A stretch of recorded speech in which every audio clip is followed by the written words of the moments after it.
Want to get the inside scoop on Anthony Duclair, the newest New York Islander? We're joined by J.D. Young of Locked On Sharks, who covered him for most of last season in San Jose. We'll have that, plus a lot more coming up on today's Locked On Islanders podcast.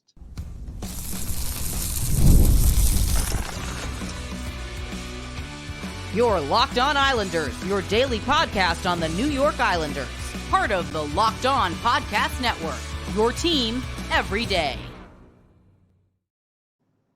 And welcome, everybody, to the Wednesday edition of the Locked On Islanders podcast, part of the Locked On Podcast Network, your team every day. I want to thank everyone who makes Locked On Islanders your first listen every day. Don't forget to subscribe on YouTube or wherever you get your podcasts so you can get new episodes as soon as they drop. Today's episode is brought to you by Game Time. Download the Game Time app, create an account, and use code LOCKEDONNHL for $20 off your first purchase. Terms apply. We've got a lot to discuss on today's show, but first, if there's something Islanders related on your mind, if you have a question, a comment, maybe a topic you'd like us to discuss on a future episode, you can send us an email to lockedonislanders@gmail.com. And if you leave your first name and where you're from, we're happy to mention you on the show when we discuss whatever's on your mind. You could follow the show on X at Locked On Isles, and you could follow me, Gil Martin, on X at Ice Wars, NYR-VSNYI. We'll keep you up to date on all things Islanders all year long during the offseason. That's hirings, firings, trade rumors, free agency, the draft. If it's happening to the Islanders, we have it for you here on the Locked On Islanders podcast. Plus, it's always great to talk a little Islanders hockey with you, game time or anytime. We've got the inside scoop on Anthony Duclair. Without further ado, here is my conversation with J.D. Young of Locked On Sharks, talking about what Duclair will bring to the New York Islanders. It is my pleasure to welcome to the show the host of Locked On Sharks, J.D. Young, to talk a little bit about Anthony Duclair, the newest New York Islander. And J.D., first of all, what is the biggest thing that Duclair will bring to the New York Islanders lineup? Speed. He is a fast scoring winger. Defense definitely not his forte, but he loves to get going, get on the rush, and score big goals on the rush. And I think from what we've seen, at least from what I've seen from the Islanders recent years, sounds like exactly what the Isles need to add some speed and another scoring threat. Now, I mean, statistically, he looks like an ideal second line player. The Islanders may ask him to play on the first line. Do you think he's capable and a good fit of blending with guys like Mathew, Barzal and Horvat on the Islanders' top line? Yeah, I mean, if you look at what made, I think Duclair, when he had his most success last season with the San Jose Sharks, he played with a physical player like Fabian Zetterlund, and then he played with a great distributor like Mikael Granlund, who can kind of cover for the defensive, maybe the defensive issues. So I think if those guys can kind of replicate what easily, I think what the Sharks did. And but yeah, Duclair, that was when he was at his best, is when him and kind of Zetterlund would go out, kind of be a forechecking monster. Granlund kind of being a little bit more patient, but being able to find those open slots. And then Duclair was kind of the finisher on that line. So it sounds like if he's playing on that line with those two guys, I think that's a perfect spot for him, to be honest. And those three guys could really pair together to make a really nice line. He has been on a lot of teams over the course of his NHL career. Based on the season that, you covered him for about 2/3 of the season, 3/4 of the season, any thought as to why? And is that anything Islander fans should be concerned about? I mean, I think for him, it's because he's always on these like short contracts, right? And he's such an asset for playoff teams looking to add some of that secondary scoring. I think on a playoff caliber team, like you said, he's probably more of a second line type of guy. But, when he's coming off an injury, he blew his Achilles a couple of seasons ago. Coming off that injury, short-term deal, right? And just that's kind of been the MO. And I think, for him for a 4-year deal here, he looked really strong a year removed from that Achilles. And I think this is a deal that's probably going to look pretty good, at least for I would say 3 out of the 4 years. And we'll see what happens when that gets that 4th year for him.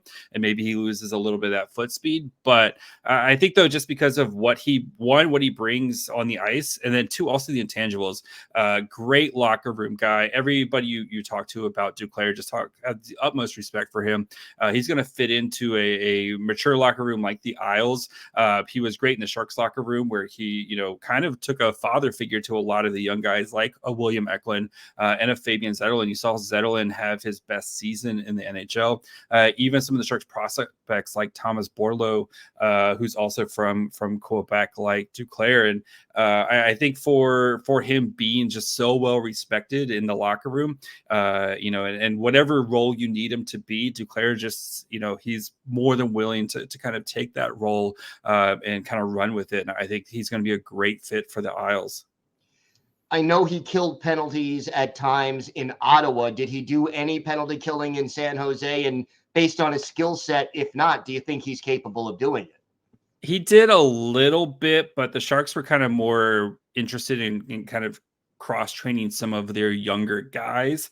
Like Fabian Zetterlund, William Eklund, so they would put like a veteran, like a Mikael Granlund or a Nico Sturm with one of these young guys to kind of, that way you have a little bit of cross training. He could be a potential threat, especially to kind of pop one if you're looking to maybe add some short-handed juice on your penalty kill. I don't know if I would say defense is his strongest kind of strength, but he could be a threat especially if you put him with a really, really strong center, where he could be a potential threat to, if he gets out in the open, there's not too many guys who are going to catch him. And he has some pretty nice dangles in the open. So he could be a potential shorthanded threat if they wanted to kind of go that power kill type of approach. But I'm not, he's not like the first guy I'm throwing over the boards on the penalty kill. How about shootouts? Because the Islanders have struggled mightily in shootouts and on breakaways over the last 2-3 years. Is he a guy who, if you were coaching, you would say he's one of the guys you would consider for a shootout? Yes, he definitely has some. He's got one kind of really like A+ move on the shootout that he tends to go to a lot, but it works pretty well. So you've seen him plenty of times just kind of get out in the open, even on the breakaways and on the shootouts. Yeah, he's definitely, I would say, a shootout candidate for the Isles if that's an area that they're struggling in. It's kind of weird that we have to like think about it. The shootout is like something you need to focus on. But yeah, he's he definitely he's got soft hands and can dangle with the best of them. And he definitely likes to kind of do the little like shake and bake 5-hole move, which, when it works great. But I think he needs to kind of maybe get a second move to kind of go off of that. But I could see him being at least one of your three shootout guys. The Sharks obviously struggled on the ice last season. It was a full rebuild. What did you notice about Duclair in spite of the difficult situation he was in San Jose? Yeah, I mean, he was always positive, and you could tell the losses hurt too. And there's one right before the trade deadline where he got sent to Tampa Bay. The Sharks blew a game to I believe it was the Dallas Stars, where they were up multiple goals in the third period, thanks to Duclair. And Duclair had this monster game kind of at home, his like last hurrah, because he knew he was getting traded. Everybody in the building knew he was getting traded. Like this was going to be his last game in teal. Monster game. He had 2 goals, if I recall, like was really close to getting a hat trick.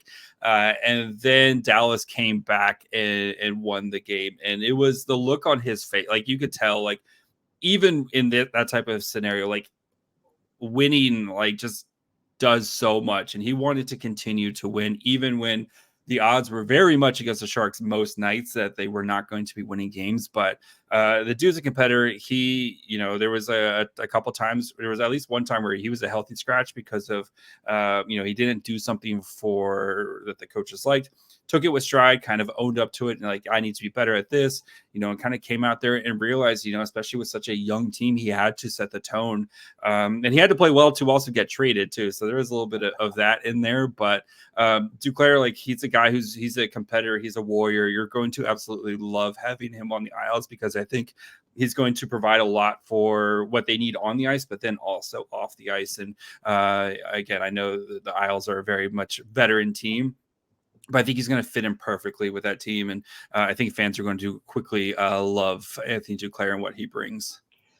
Was there one thing that surprised you about him, like that you didn't expect in his game or in his personality, that you found out after he arrived and spent most of the season in San Jose?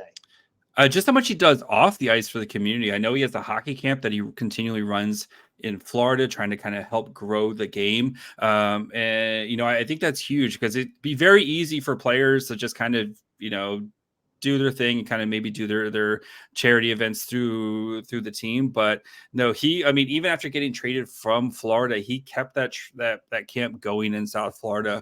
And to me, that showed a lot to him, and just his commitment to help grow the game, and especially to help maybe underprivileged or youths, or just kind of players or kids who maybe just aren't going to have the same exposure to hockey, to try to help grow the game for the next generation. So when I found out, like, even after he was traded, he was still doing that, I thought that was kind of like my first impression, was just like how much he cares that these kids are getting the attention that, getting some attention and getting exposure to the game that we all love.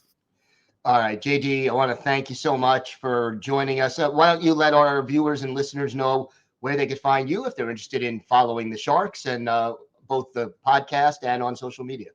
Of course, you can follow Locked On Sharks wherever you get podcasts, and you can watch on YouTube. If you want to see Macklin Celebrini content out the wazoo, I got you covered there. You can also follow the show on Twitter, Facebook, and Instagram at Locked On Sharks. You can follow me on Twitter at MyFryhole. All right, JD, thanks so much. Thanks, Gil. We have got more to get to on today's show. We will talk about some other moves that are possible for the New York Islanders and what it'll take, plus a former Islander now headed elsewhere and a Long Island native off the board for the Islanders, and the 2024-25 schedule is released. We'll look at some key dates for our Islanders' birthday of the day, a defenseman who was with the Islanders from their second season until, well, he was traded at the trade deadline as part of the Butch Goring deal. Let's see if you can guess who that is. We've got all that and a lot more coming up on today's Locked On Islanders podcast. Today's episode is brought to you by Game Time. Game Time is an authorized ticket marketplace of Major League Baseball, which makes getting tickets faster and easier. Prices on Game Time actually go down the closer it gets to the first pitch. With killer last-minute deals, all-in prices, and you get their lowest price guarantee. So Game Time takes the guesswork out of buying MLB tickets. My favorite feature on the Game Time app, you go on the app and you can see a panoramic view from your seat before you purchase the tickets, so you know exactly what to expect when you arrive. Take the guesswork out of buying MLB tickets with Game Time. Download the Game Time app, create an account, and use code LOCKEDONNHL for $20 off your first purchase. Terms apply. Again, create an account and redeem code LOCKEDONNHL for $20 off. Download Game Time today. Last minute tickets, lowest prices guaranteed. Are you watching Fox Sports or ESPN on your TV all day? Have to turn down the volume with all that shouting? Make the switch to Locked On Sports Today, a free 24/7 sports streaming channel program for you every day to bring you the biggest stories without all the screaming. Locked On Sports Today brings you can't-miss analysis, opinions, and news, streaming 24/7 on YouTube or the free Amazon Fire TV channels app. Part of the Locked On Podcast Network, your team every day. So a little news before we get to the main point of this segment. First of all, Sebastian Aho not going to be back with the New York Islanders. One thing we will not see this coming season when the Islanders face the Hurricanes is Aho versus Aho. Sebastian Aho, the Islanders version, now a member of the Pittsburgh Penguins, as they signed him on Tuesday to a new contract. What that means is that as of right now, it is likely that Samuel Bolduc will serve as the Islanders' 7th defenseman unless injuries strike or he is able to beat out Mike Riley, which I don't anticipate, at least right out of training camp. So we wish Samuel Bolduc all the best in his future endeavors. And then you can cross this name off the Islanders' wish list. Pretty confident about that. Long Island native Shane Pinto signing a 2-year deal with the Ottawa Senators. Now, is it possible that the Senators then turn around and trade him to the New York Islanders? Theoretically, yes. Is it likely?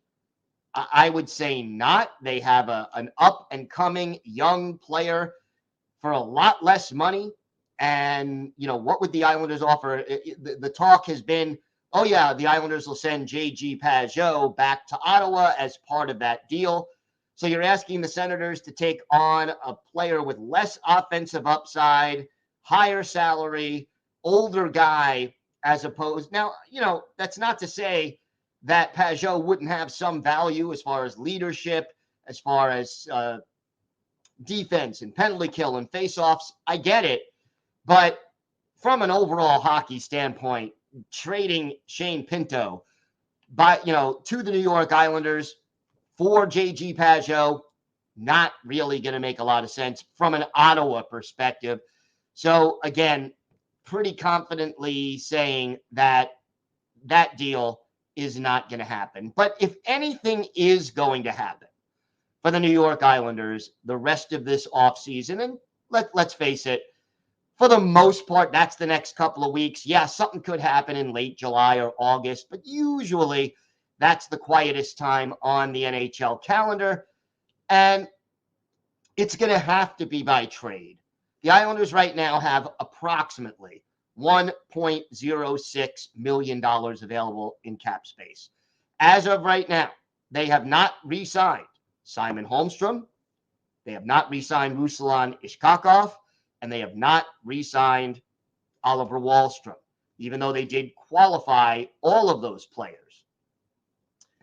With $1.06 million, at most you can sign one of them.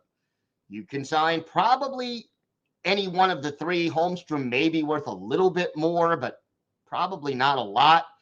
And realistically, you can sign one of those guys, but any other improvement is going to have to involve a trade, a hockey trade, as Lou Lamoriello is so fond of saying. And the question is, can he pull one off to make this team better? There are still needs on this team. I still want this team to get younger, faster, and more skilled. I think Duclair, with his speed, as you heard J.D. Young mention in the first segment, definitely contributes to that. He gives them a legitimate top 6 forward, and I think he'll fit in well with Bo and Barzal on that top line. Do you have another top 6 forward? That's a tough one because, A, top 6 forwards cost more money. Guys who could put the puck in the net, that's a premium, okay? You might be able to get another guy in a similar situation as Duclair, a second-line guy who maybe has a little bit of baggage, maybe is coming off an injury, maybe is, eager to sign some kind of a prove-it deal, or is in the last year of his contract and wants to change the scenery. But anything you do to bring in a player, whether it's a puck-moving defenseman, whether it's some toughness for the bottom 6, whether it's another guy with speed and offensive ability, either a forward or a defenseman, you got to move somebody out. And there are obstacles to moving people out. Modified no trade clauses, full no trade clauses. Look, you want to free up cap space, Ryan Pollock, Adam Pelech, both of them, you trade one of them, you're freeing up a nice amount of cap space right there. And depending on what you get back, you can get maybe a puck-moving defenseman and a goal scorer, not, expensive ones, but you could get, some good value there. But both of them have full no-trade clauses they would have to waive.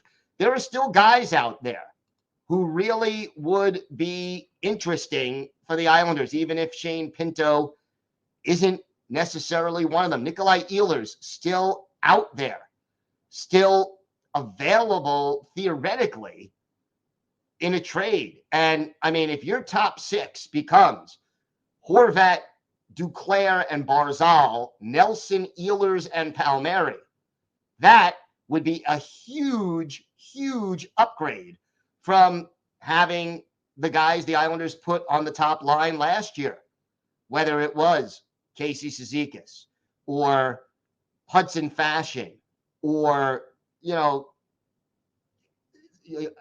Pierre Engvall, guys who, I'm not saying they're not decent hockey players or useful players. Anders Lee, they just didn't belong in the top six. And, if you can get another guy like that, boy, that would be a big deal for the New York Islanders. But again, it is not going to be easy. There are some other guys out there, Frank Vetrano, Brock Besser, guys who really could, be good additions, but, you got to figure it out. Now, could guys like Oliver Wahlstrom, Ruslan Ishkakov, and Simon Holmstrom be part of a trade in addition to, let's say, a Pajot or Lee or, somebody where you could shed, a decent amount of cap space? Absolutely. But, whether you sweeten it with salary retention, draft picks, the rights to some of these guys who, you may not have a lot of use for, as in Oliver Wahlstrom, all of those are possibilities. But at the end of the day, you got to subtract before you can add, because there just is no cap space to be had. And look, I give Lou Lamoriello credit. The Tsiplakov deal, the Duclair signing, bringing back Riley, all at reasonable rates and reasonable term for a change. But to take this team to the next step is going to require another addition or two. You did a good job during the draft of replenishing the pipeline, and that is always important because the prospect pool has been weak, if not the worst in the league, according to most sources. So now the question becomes, will Lou Lamoriello be able to make another deal, another move that will help strengthen this team? Because right now, as much as I like the deals that the Islanders have made and the draft picks that they made in the offseason more than I dislike them. Yeah, the Islanders are a better team after Duclair and Riley and the draft than they were at the end of last season. But you still got to replace some physicality, especially if Cal Clutterbuck and Matt Martin are not coming back, and it looks very much like they are not. You still need to get a little more speed in this game. You still need a little more goal scoring. But the other teams in the conference got better also. So it's not like the Islanders can say, yeah, we went from a fringe playoff team that clinched the playoffs in game 81 to a team that, hey, April 1st, 7 or 8 games left, 9 games left. We're going to have everything all wrapped up because we are that much better than everybody else in the conference. A lot of other teams in this conference also got better. And even in the division, I mean, the Devils certainly made a lot of moves. The Rangers and Hurricanes are going to be good. The Capitals made some moves. Teams in the Atlantic Division made some moves. Tampa Bay was pretty gutsy as far as not re-signing Stamkos. So I would like to see Lou Lamoriello do more. It wouldn't shock me if he's done, but the only way to get it done since the buyout window is now closed, is a hockey trade. And we'll see if Lou Lamoriello has one up his sleeves. We will cover it for you every day, every step of the way, right here on the Locked On Islanders podcast. You know what else we found out on Tuesday? The schedule for the New York Islanders has been released. All 82 games up there. We're going to talk about the schedule a little bit. And we'll also have our Islanders birthday of the day. All that and more coming up on today's Locked On Islanders podcast.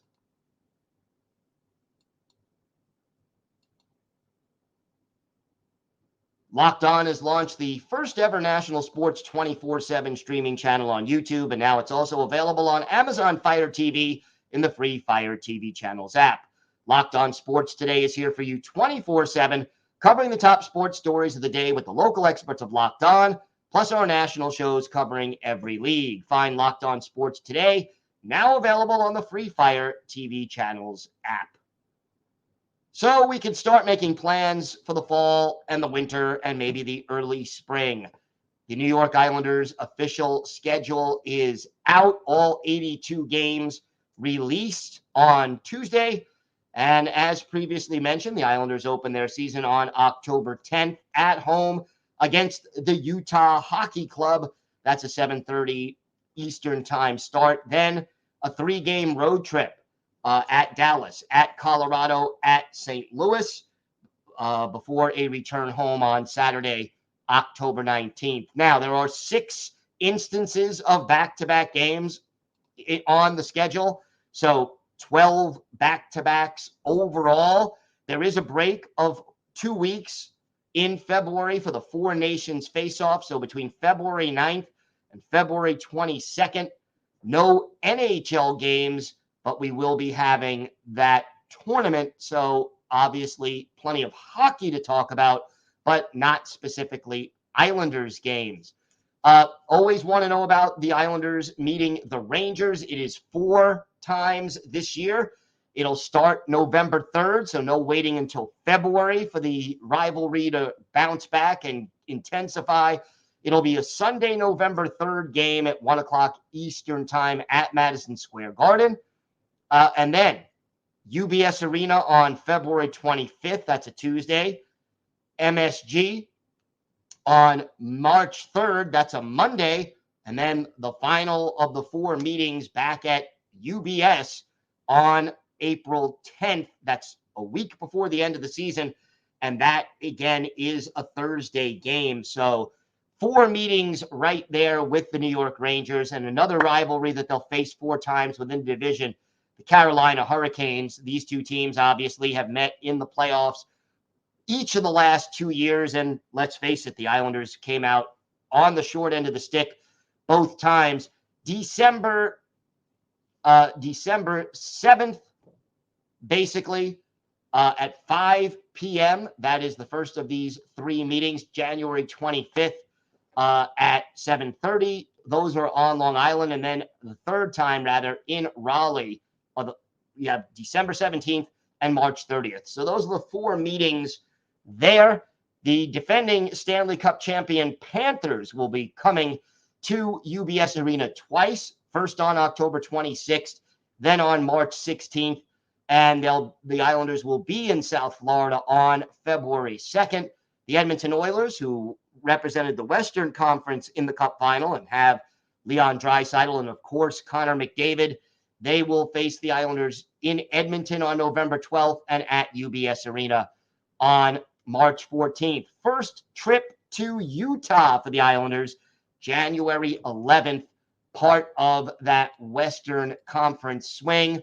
So there's that. You have a 7-game homestand. That's the longest of the year.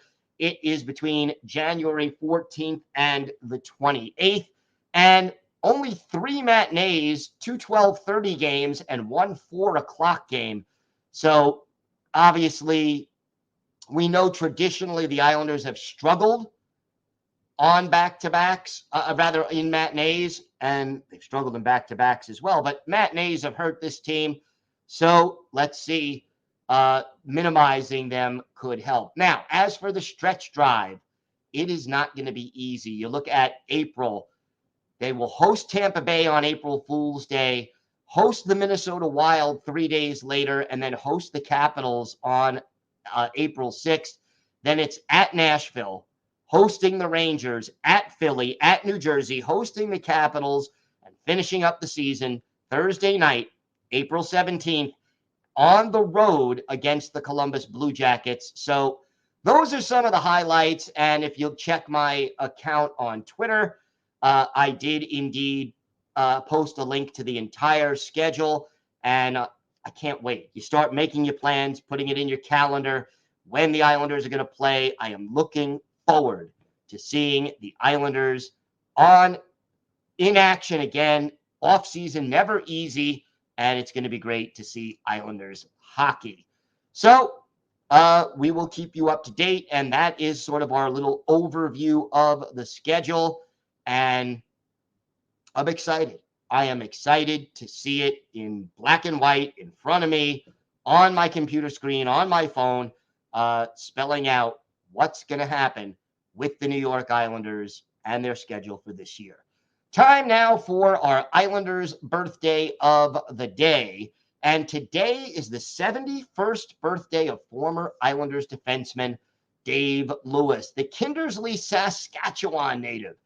6'2", 200 pounds, which was big for a defenseman back in the 70s. Third-round pick, 33rd overall by the Islanders in 1973. Also drafted by the then Alberta Oilers of the WHA, and now they're the Edmonton Oilers. But think about this. 33rd pick was the third round in 1973. It'd be the first pick in the second round now. Joined the Islanders in 73-74, stayed with the team until late in the 79-80 season when he and Billy Harris were sent to the LA Kings in the deal that got Butch Goring to the island. So Lewis never did win a Stanley Cup for the Islanders, even though he played 62 games for that 1979-80 team. More of a defensive defenseman, but did have 28 points in 79 games in 1976-77. After playing for the Islanders and Kings, he played for the Devils and Red Wings, and then later became both an assistant and head coach in the NHL. First with the Red Wings, was the assistant in the late 80s all the way through to the early 2000s, and then was the head coach in 2002, 2003, 2004, was a head coach again for Boston in 06, 07, and then back to an assistant with the Hurricanes. So Dave Lewis got around, played in 1,008 NHL games, 36 goals, 223 points, 953 penalty minutes, add a goal and 21 points in 91 playoff games. One of his better games as an Islander, how about October 9th, 1976 at the Coliseum? Islanders hosting the Chicago Blackhawks. Hall of Famer Tony Esposito, the goalie for Chicago. Chico Resch in between the pipes for the Islanders. And in the first period, Pitt Martin scored for Chicago from Stan Mikita and Cliff Carl. That was a power play goal. Islanders trailed 1-0. But in the third period, with the score still 1-0, our Islanders' birthday of the day, Dave Lewis gets a shorthanded goal. That was his first of the season. Billy McMillan and Lorne Henning with the assists. And then with a little bit more than 6 minutes left, Lewis sets up Billy Harris. Bob Bourne also an assist for what proved to be the game-winning goal. Islanders beat the Blackhawks by a score of 2-1. For Dave Lewis, our Islanders' birthday of the day, he had a goal, an assist. He was a +2. And he had a goal on his only shot on goal, and that was the shorty. So happy birthday to Dave Lewis. He is our Islanders' birthday of the day. I want to thank everybody who makes Locked On Islanders your first listen every day. Everydayers, tomorrow on the show, we'll again have a little bit more of the latest Islanders news, notes, and happenings, any trades, any moves, any signings. And we will also dig a little bit deeper into some of the Islanders draft picks, and that'll all be coming up over the coming weeks. So make sure you join us for that. Until then, have a great day, everybody. Stay safe. And of course, let's go Islanders.